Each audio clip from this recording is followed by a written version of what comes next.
বাড়ির জন্য কিছু আমি জামার পিস এখান থেকে কিনে নিয়ে যাচ্ছি। তো সেগুলো আর কি তোমাদের সাথে শেয়ার করা হয়নি বা দেখানো হয়নি। তো আজকে ভাবলাম যে যখন ব্যাগটা একটু গুছিয়ে নিই তখন এই জামার পিসগুলো ধরো আমি এরপর ঢুকিয়ে দেবো।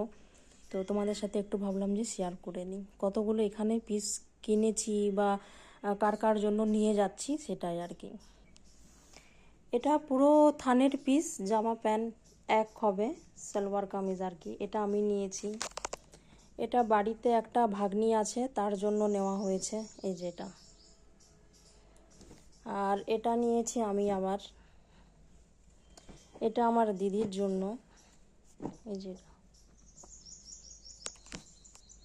এটাও আমার দিদির জন্য।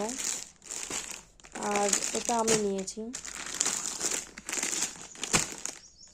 আর এই পিসগুলো হচ্ছে সবগুলোই আমার ননদের। এই যে একটা, এটার সাথে এই যে একটা রয়েছে, একটা আমি করিয়েছি কিন্তু একটু ফিটিংসটা টাইট হয়েছে করে আমি আবার সেলাই করতে দেব। এই যে একটা, এটা রয়েছে আমার খালা শাশুড়ির জন্য।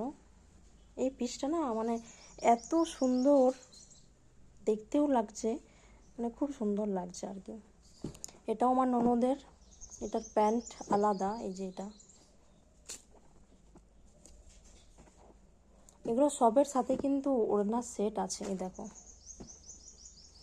এই তিনটের সাথে নেই, এটার সাথে আছে, এই যে এটা। আর এটা একটা নিয়েছি আমার ননদের জন্য, এটার সাথেও ওড়না রয়েছে, এই যে এটা।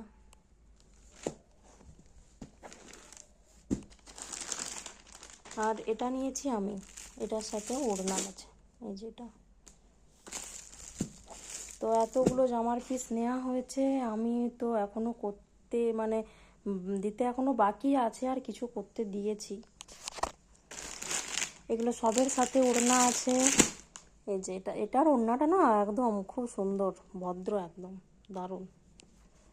এই যে এখানে যতগুলো পিস রয়েছে মানে সবগুলোই ওড়না সাথে আছে, আর খুব কম প্রাইসের মধ্যে মানে এখানে সব জামাগুলো কিনেছি, জামার পিসগুলো।